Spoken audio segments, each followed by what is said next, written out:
Ada ulama yang sudah bermimpi rantainya Dajjal itu sudah terputus. Cuma dia belum memunculkan dirinya. Sebab dia pun tak nak muncul lagi selagi dia belum tahu siapa dia Imam Mahdi. Sebab lawan dia Imam Mahdi, dia tengah riki duk tengok kat belah mana Imam Mahdi ni akan keluar, akan muncul. Tak tahu. Dia pun kaji habis. Dan Imam Mahdi pun sebagai ulama banyak saya dengar lah, katanya sudah pun lahir. Cumanya dia belum mengisytiharkan diri lagi. Mungkin sebab belum sampai umur yang dijanjikan. Sebab dalam hadis kata umur 40 pandangan-pandangan ulama. Tapi benda tu tak mustahil pun. Sebab tandanya sudah banyak. Ni kita belajar ni kan. Tanda-tanda kita baca kitab ni. Hampir kita baca daripada awal dulu kita duduk ngaji. Sokong berlaku dah depan mata kita. Siap kita boleh buat contoh terus. Bukan buat anda. Malaikat bagi mereka manusia macam mereka ni tak hebat. Tambah-tambah kapung sendiri. Kita kenal dah dia lagu mana. Hak ni beza dengan Nabi sebab manusia pilih. Kalau kita hak jenis pilih sendiri. Kita nak pilih siapa jadi Nabi Sungai Petani ni, tiba-tiba orang pilih seorang. Inilah Nabi Sungai Petani. Hak mana kenal dia sebelum ni, Allah sekolah rendah. Murid 30 dia, nombor 30. Siapa lantik dia jadi Nabi? Mestilah ada benda-benda tak senonoh, benda-benda tak elok. SPM pun tak ada sebiji. Macam mana dia boleh jadi Nabi? Naik motor tak reti, naik kereta tak reti, jadi Nabi. Macam-macam lah, tu contoh. Banyak orang akan cari kelemahan. Banyak orang cari kekurangan. Sebab pilihan manusia. Ni pilihan Allah. Allah pilih dari kalangan manusia. Tapi sebab nak lawan punya, tak mau Nabi. Sebab kami kenal Nabi sejak dari kecil. Sampailah kini kami kenal Muhammad ni macam mana. Tahu dah mereka yang bagi gelaran Al-Amin kat Nabi. Bukan Nabi saja-saja letak penisbahan tu pada Nabi. Bukan Nabi nak angkat dia. Bukan Nabi nak jet dia. Al-Amin tu datang dari Nabi. Tak. Mereka yang bagi. Yang paling amanah, yang paling dipercayai, yang tak pernah berdusta, tak pernah menipu dan cakap bohong, mereka yang bagi. Tiba-tiba Nabi ni terima wahyu dan sampaikan pada mereka, payah nak terima pula. Sebelum ni elok-elok je terima apa Nabi cakap. Sebab apa? Sebab Quran datang ni tidak selari dengan hawa nafsu. Quran datang tidak selari dengan pegangan akidah. Quran datang tidak selari dengan apa yang telah mereka amalkan sebelum ni. Tu yang jadi berat tu. Tu yang jadi sesak nafas, sesak nada nak terima Nabi sebagai seorang Rasul. Nak malaikat. Malaikat ni bukan jenis kita, tuan-tuan dan puan-puan. Payah. Kalaulah kata malaikat, Allah buat malaikat jadi Nabi bagi kita. Sifat malaikat ni satu, dia ni nampak ke tak nampak? Tak nampak. Senang ke tuan-tuan nak berurusan dengan Nabi dan Rasul kita yang sifat dia tak nampak? Pi nak tanya hukum, pi nak tanya soalan, pi nak mengadu masalah. Duk mana Nabi kita ni? Tiba-tiba dengar suara bawah pokok ada ni, duk rehat. Pi dekat pula ni, duk kat mana ni? Belah pokok ni, duk paling kot tu ke paling kot ni? Payah tuan-tuan, benda hak tak nampak ni. Tambah-tambah Nabi tegak kita pula balik kedai Tom Yam pukul 12 malam, lalu kok Perdu Buluh, tepi pula tepi kubur. Kita lalu nak balik rumah, Perdu Buluh tepi kubur, Nabi lalu kot tu. Assalamualaikum, baru balik ke kita. Siapa pula tegak aku ni? Jadi was-was pula, Nabi ke jin ke iblis hak tegur. Sebab tak nampak semua. Lepas tu nak semayang, susah ke senang? Nabi nak tunjuk semayang, Tuan tak nampak. Kosong je depan. Kita ada sah semua. Tiba-tiba bunyi, Allahu Akbar. Dia kata ikut dia. Kita pun duduk berdiri tegak lah. Allahu Akbar. Sebab nampak tak? Nabi tu duk angkat tangan dah. Sebab kita tak nampak jadi apa? Bunyi sabar saja. Allahu Akbar jugalah kita. Kawan ni, Allahu Akbar, duk rukuk dah. Kita pun duk berdiri dah kutu. Allahu Akbar. Bunyi, rukuk.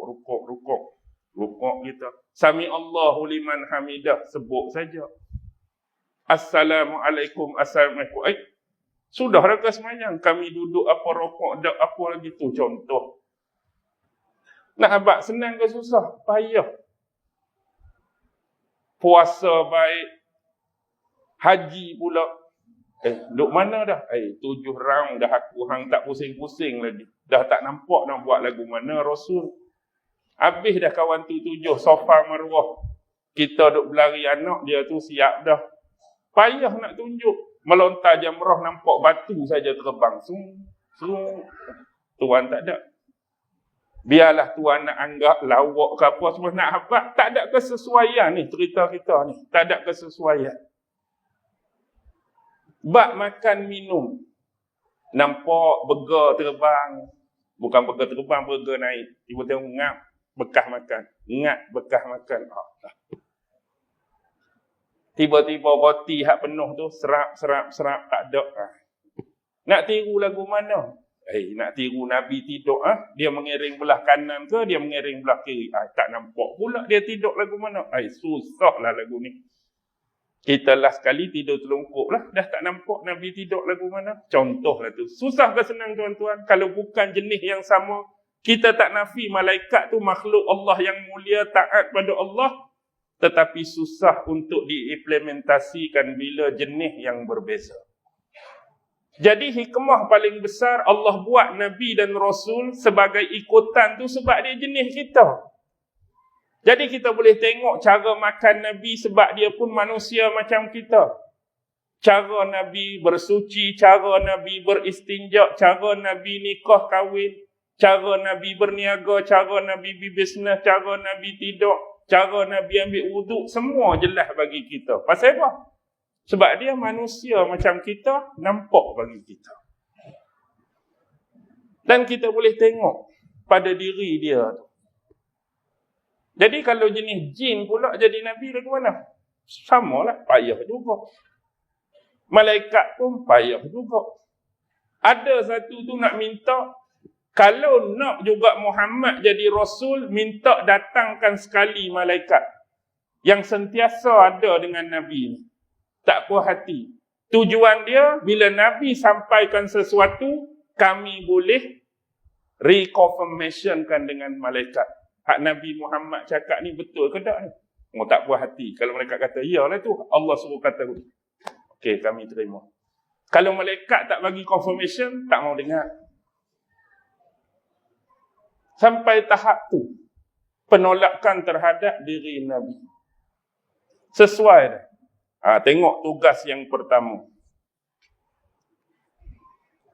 Kita sampai ke berapa ni Cik Iman? Tak ada limit ya? Tak apa. Jangan lagu tu, saya tak boleh pantang mikrofon ni. Dah semayang isyak pukul 12, jenuh aku kena berambat. Yatlu alaihim ayatihi. Yang pertama ialah membacakan ke atas mereka ayat-ayatnya. Jadi tugas Nabi nombor 1 ialah membacakan wahyu-wahyu yang diterima oleh baginda kepada umat dia. Ni dah jadi amanah, dah jadi tanggungjawab Nabi sallallahu alaihi wasallam. Nabi kan terima wahyu, jadi Nabi tak boleh sembunyikan wahyu. Nabi tak boleh hilangkan wahyu. Nabi tak boleh pandai-pandai nak tambah-tambah, pandai-pandai nak kurang-kurang. Walaupun ada ayat-ayat tu yang mungkin pada hati manusia tu susah nak terima. Payah nak terima. Tapi sebab dia wahyu, kena sampaikan juga. Inilah amanah yang telah Rasulullah buat sampai ke akhir hayat baginda. Tak ada satu ayat pun yang tertinggal, tak ada satu ayat pun yang disembunyikan. Rasulullah baca. Tujuan dia apa? Tujuan dia supaya manusia ni dapat kefahaman yang benar. Kefahaman yang benar tentang apa? Tentang dunia. Kefahaman yang benar tentang alam semesta. Lebih-lebih jauh kefahaman yang benar tentang Tuhannya. Sebab masyarakat musyrikin Mekah pada masa tu, amat teruk dari sudut kekufuran. Nama lagi musyrikin. Apa maksud musyrik? Perbuatan yang menyekutukan Allah. Mereka buat apa menyekutukan Allah ni? Mereka menjadikan patung-patung, berhala-berhala, idola-idola. Tak kiralah ada yang buat daripada batu, ada yang buat daripada kayu, ada yang buat daripada unsur-unsur yang lain. Teruk sekali dari sudut akidah. Teruk sekali dari sudut kepercayaan pada masa tu. Yang telah berlaku pada musyrikin Mekah, jadi mari wahyu pada Nabi, minta Nabi bacakan. Supaya daripada hasil pendengaran mereka tentang wahyu-wahyu Al-Quran, dapat buka intelek mereka, minda mereka, kefahaman yang sebenar berkaitan dengan pencipta kita Allah. Baik. Dengar betul-betul. Di sisi orang-orang Arab musyrikin Mekah, mereka sudah ada pengenalan tentang Allah. Sisa-sisa warisan ilmu Nabi Ibrahim dan Ismail masih ada. Sebab tu banyak juga kedapatan ayat dalam Quran, wala in sa'altahum man khalaqas samawati wal ard la yaqulunna Allah. Sekiranya ditanyakan kepada mereka, siapakah yang mencipta langit bumi? Nescaya mereka akan jawab, siapa? Kalau tanya musyrikin Mekah, siapa buat langit, siapa buat bumi? Nescaya mereka akan jawab, Allah. Mereka ada pengenalan Tuhan yang bernama Allah. Tetapi mereka silap memahami tentang Allah. Mereka silap faham tentang keberadaan Allah yang sebenar. Jadi datangnya Quran nak cerita bagaimanakah Allah yang sebenar. Siapa yang paling layak cerita tentang Allah? Tak ada siapa pun layak kecuali Allah Subhanahu wa taala sendiri. Jadi melalui ayat-ayat Al-Quran itulah Allah nak memperkenalkan diri dia kepada kita semua. Dalam ayat Quran, Allah menuntun kita dengan Asmaul Husna. Adanya nama-nama yang terbaik bagi Allah. Allah memperkenalkan perbuatan-perbuatannya. Allah memperkenalkan sifat-sifatnya dalam Quran. Allah sendiri yang nak bagi tahu pada hamba dia, pada makhluk dia, inilah nama-nama aku, inilah sifat-sifat aku, inilah perbuatan-perbuatan aku. Siapa lagi yang paling layak untuk cerita tentang diri dia? Tak ada siapa kecuali Allah. Melalui apa? Wahyu. Contoh, pemahaman yang silap berkaitan dengan Allah, terutama tentang penyembahan kepada berhala. Bila tanya mereka, kenapa perlu ada wasilah? Apa dia wasilah? Bahasa moden kita, kabel lah, senang. Kita guna kabel, kita guna wasilah. Tujuan dia untuk apa? Supaya lebih dekat dengan Allah Subhanahu wa taala. Supaya setiap doa, setiap permohonan, setiap harapan yang mereka panjat dan doakan mudah diterima oleh Allah melalui wasilah dan kabel tadi konon-kononnya. Dan mereka berharap kabel-kabel dalam bentuk berhala inilah yang akan membantu memberi syafaat di sisi Allah di hari kemudian kelak. Ini kesilapan yang besar dengan menjadikan berhala-berhala tadi sebagai wasilah dalam konteks kita nak berdoa, nak minta pada Allah. Nak minta pada Allah, Allah suruh terus pada dia. Yes. Mintalah pada Allah. Pohonlah pada Allah. Doalah pada Allah. Munajat dan rayulah pada Allah. Itu yang pertama. Yang kedua ialah penisbahan malaikat sebagai anak perempuan Allah. Lihat awal surah Al-Kahfi. Sebahagian penduduk di Mekah menganggap malaikat tu adalah anak perempuan Allah. Ini satu ucapan yang penuh dengan pendustaan dan pembohongan yang besar. Allah mana ada anak? Satu nisbah anak, kesalahan kedua bagi jantina pula, perempuan. Tapi kalau dia dapat anak perempuan, lagu mana muka dia? Allah sindir kan? dalam surah yang lain, ayat yang lain, kalau bila mereka ni dapat anak perempuan, muka mereka berubah jadi apa? Jadi merah, jadi hitam kerana menahan malu yang terlampau. Oh, kalau mereka dapat anak lelaki, happy sungguh, gembira sungguh. Kalau dapat anak perempuan, muka bertukar. Tapi bila mereka nisbah Allah ada anak, letak jantina lelaki ke perempuan ke anak Allah, perempuan pula. Suai sungguhlah mereka ni. Pemahaman yang salah. Tetapi tuan-tuan lihat, bila ditanya, ni kita buka sikit minda kita berkaitan sejarah dunia. Tuan-tuan tak berasa lekeh ke? Bila orang di luar peradaban dan tamadun lain, bila tengok kepada masyarakat di Mekah yang penuh kemusyrikan tu, macam tak ada benda lain dah orang Arab dulu nak sembah. Pokok sembah, kayu sembah, batu sembah. Kalau rupa tu cantik-cantik macam patung-patung sekarang tu, adalah nampak rupa. Hak ni tak berapa nak nampak rupa. Kalau suruh kenal, agak-agak patung ni jantan ke betina pun tak boleh nak kenal. Dia punya corak, dia punya buatan tu huduh sangat. Pergi duk sembah benda ni. Tuan-tuan, otak kita ni bakal jadi katak bawah tempurung. Kalau itulah tuduhan, kalau itulah penghinaan, macam tak ada benda lain nak sembah, tengok sejarah. Sejarah ni sebenarnya dia tak akan berada statik pada satu tempat kecuali dia telah tersebar dalam rupa dan bentuk yang sama. Hak kita sebut ni berlaku di mana? Di tanah Arab. Tengok sejarah dunia.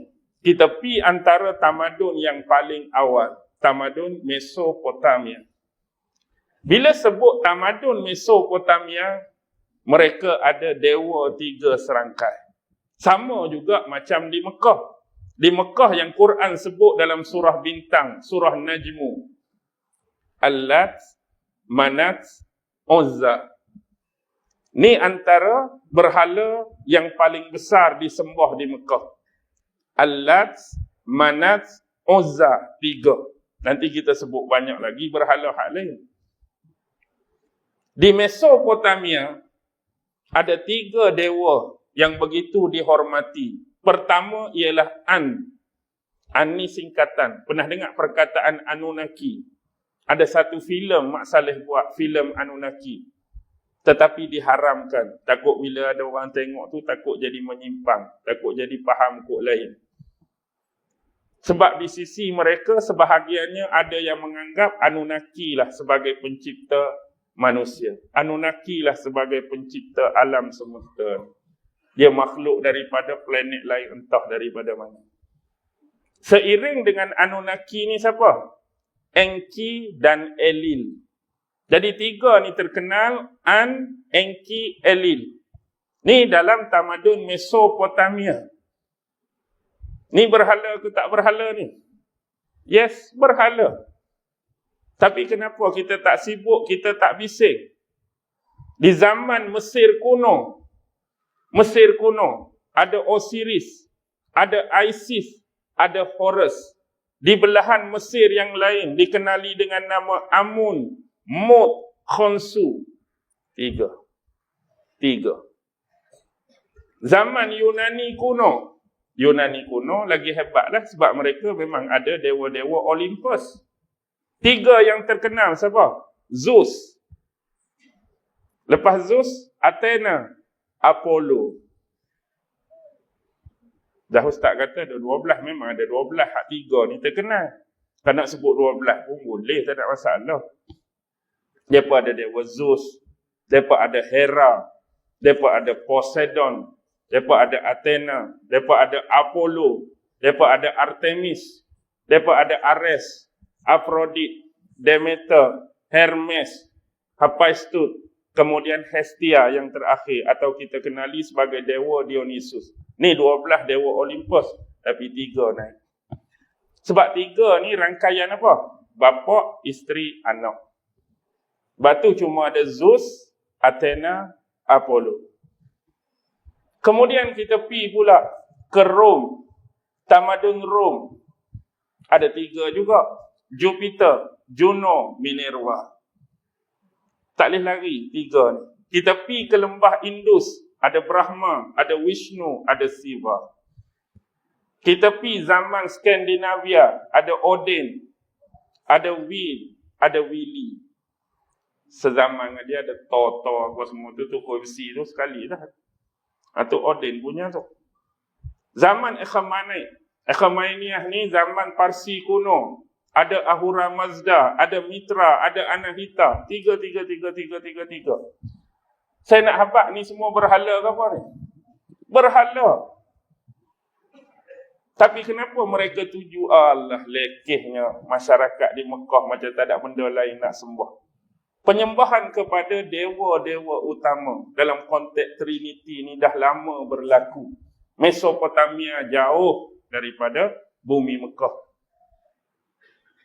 Mesir jauh dengan Mekah. Yunani jauh, Roman jauh, tapi dia kitar circulation yang sama. Kenapa tak pandang hak sebelum ni? Semata-mata nak remehkan sebab di situ ada Nabi Muhammad sallallahu alaihi wasallam. Padahal banyak patung. Selain daripada patung tiga tu, hak mula-mula patung pertama masuk bumi Mekah nama apa? Patung hak mula-mula awak masuk. Siapa mula-mula awak masuk patung ke Mekah? Pemerintah Bani Khuza'ah yang pertama, Amru bin Luhai al-Khuza'i. Bila dia keluar daripada Mekah, dia pergi ke daerah Syam, atau lebih spesifiknya Balqa. Di situ dia melihat kaum-kaumnya suka menyembah patung-patung berhala. Bila dia nak balik ke Mekah, dia dihadiahkan sebuah patung. Ini dah patung pertama yang masuk Mekah, Hubal. Ini Hubal antara yang terkenal. Sebab bila balik, letak dalam Kaabah. Musim haji, letak di luar Kaabah, depan pintu Kaabah. Inilah start berlakunya apa? Berlakunya penyembahan berhala. Ada lagi patung Zulkhilsah yang Nabi habaq di hadis akhir zaman. Suatu masa nanti patung Zulkhilsah akan disembah balik. Kemudian ada patung Isaf dan Na'ilah. Isaf dan Na'ilah ni bukan patung, orang betul. Orang betul sejarah dia.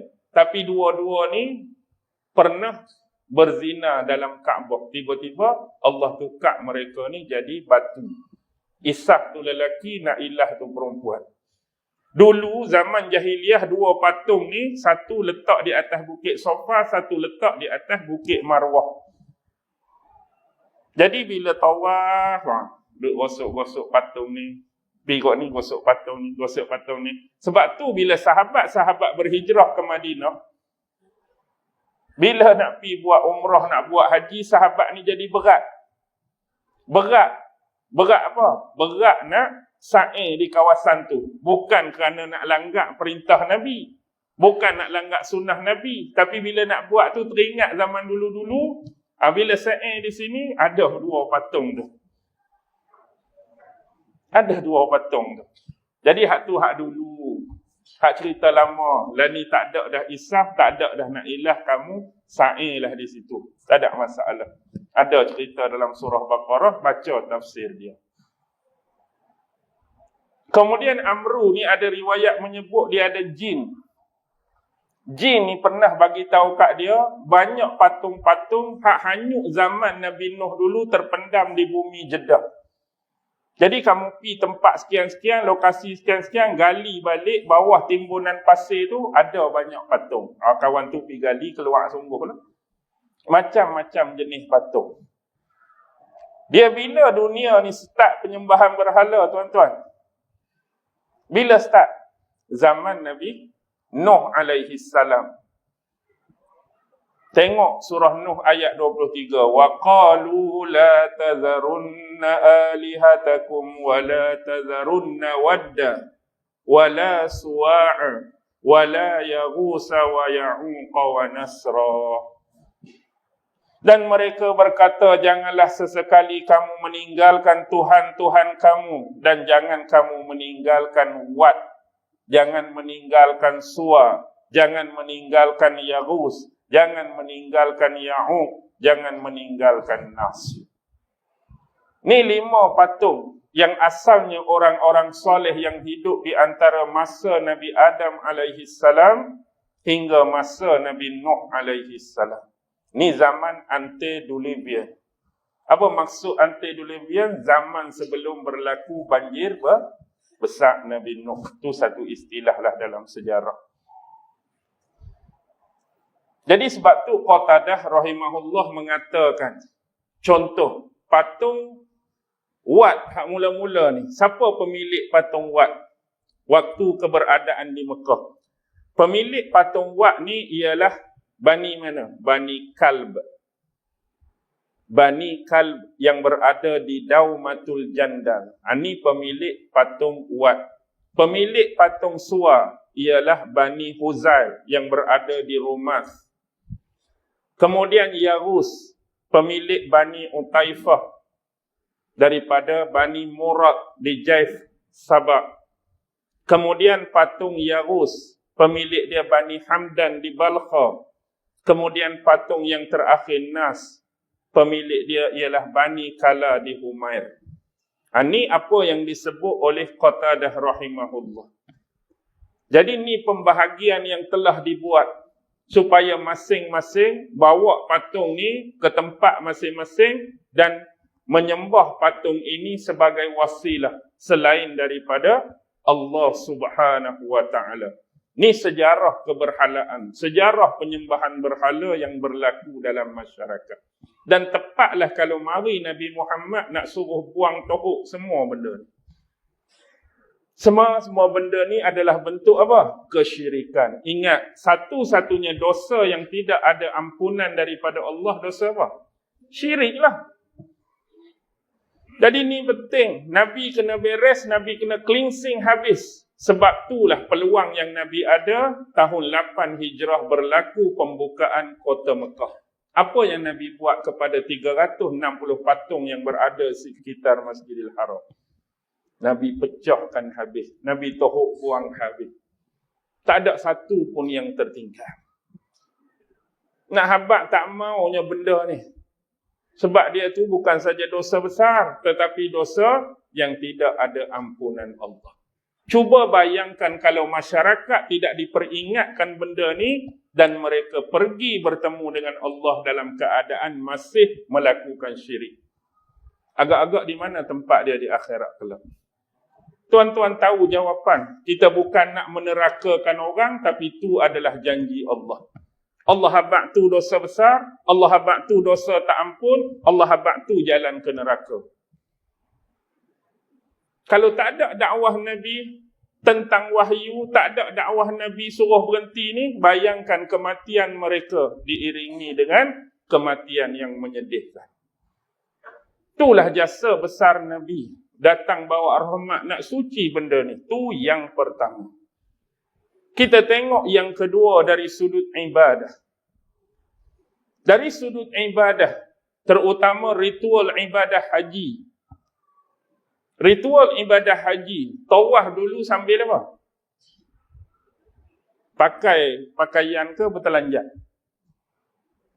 Pakai pakaian ke bertelanjang? Bertelanjang. Ada hak pakai pakaian pun, ada hak bertelanjang. Sebab mereka tetapkan, ni hak penguasa di Mekah ni. Dia cakap apa pun semua orang ikut. Sebab apa? Sebab mereka duduk Mekah, mereka lebih tahu pasal agama ni. Hak karuk-maruk ke, hak benda baru ke, semua diterima pakai. Sebabnya, mereka penduduk Mekah. Kita ni luar Mekah. Mereka buat ketetapan, mana-mana jemaah haji yang datang dari luar kota Mekah, mereka dilarang sama sekali tawaf dengan pakaian mengikut adat dan tempat mereka.